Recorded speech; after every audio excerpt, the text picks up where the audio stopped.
My name is Patrick Sweet. I'm a private businessman. I've been in Russia and in Ukraine for many, many years, since before the wall fell.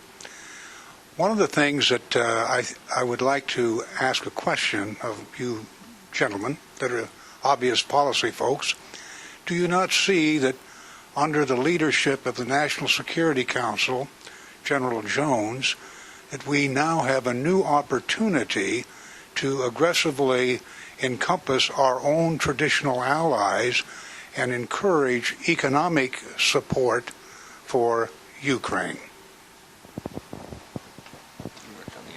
Sure.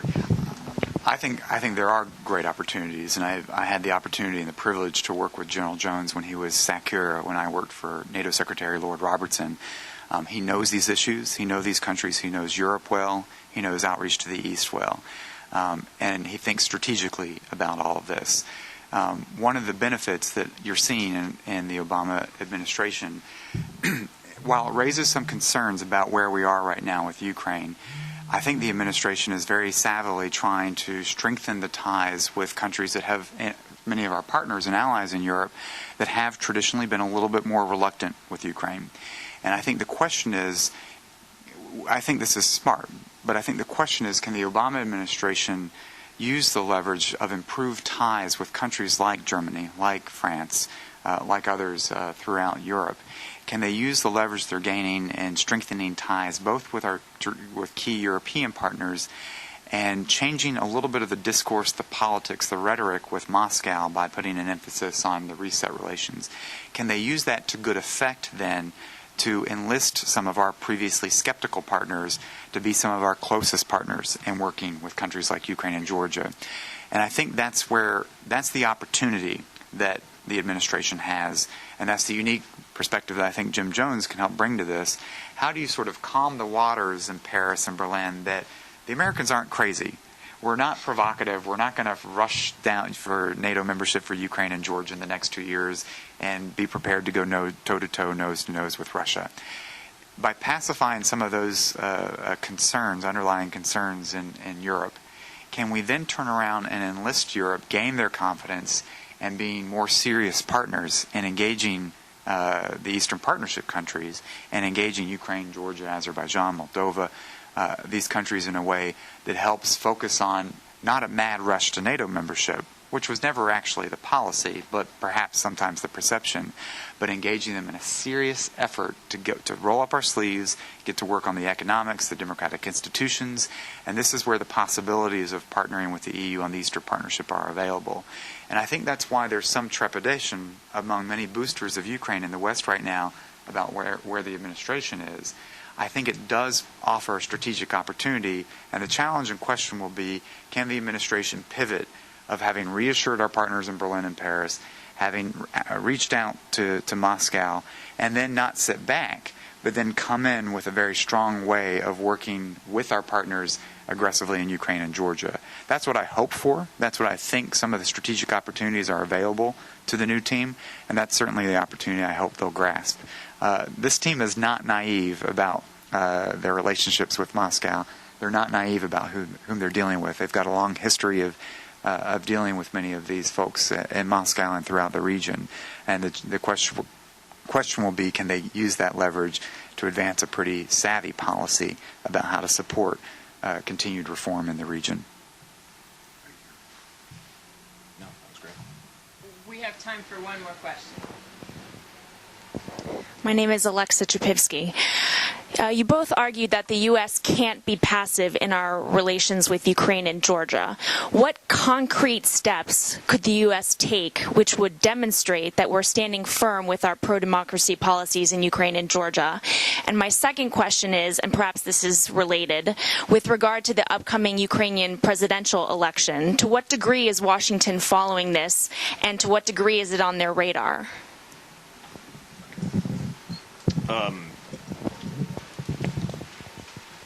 I think there's no question that the administration is following it's I guess technically not even a campaign yet officially, but it sure has been for quite a while.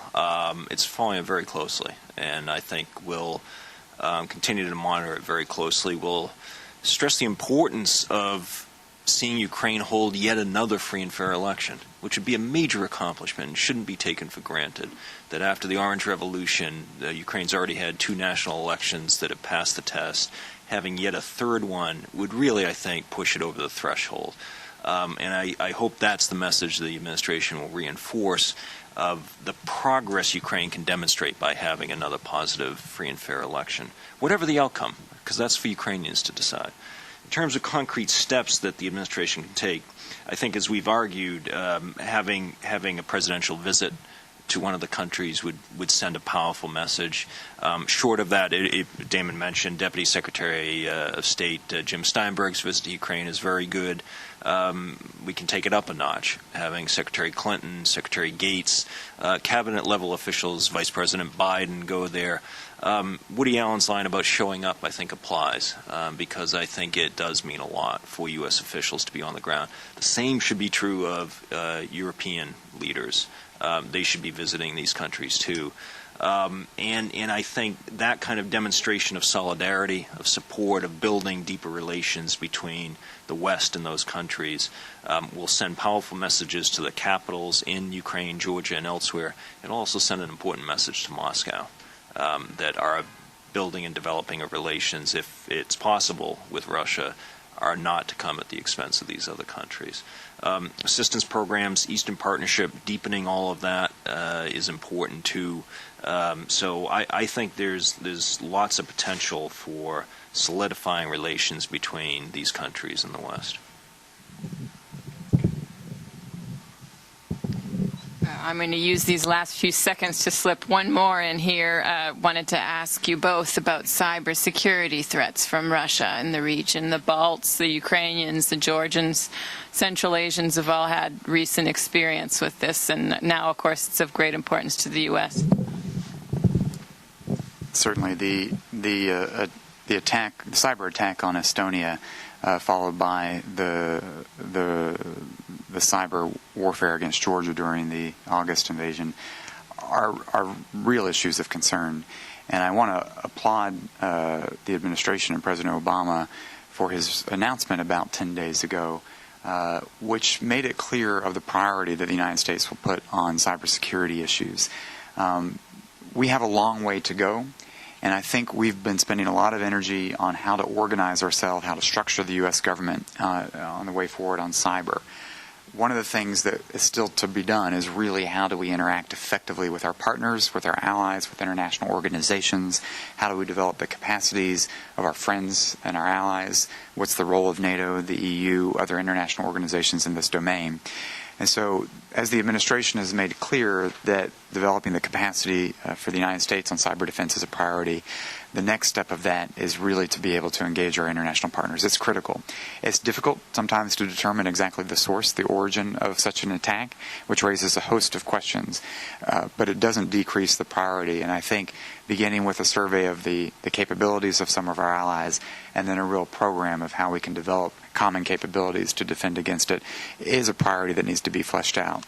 The administration is understandably rightly focused on organizing the U.S. government, structuring our own U.S. interagency to deal with these threats and getting our own policies right.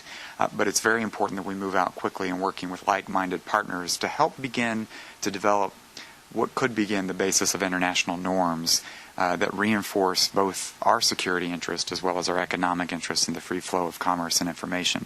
And I think working with like-minded partners, those that have experienced these attacks, particularly among our friends in Europe, will be a good starting place. Thank you very much. David, Damon, thank you, audience, for joining us today, and have a great day.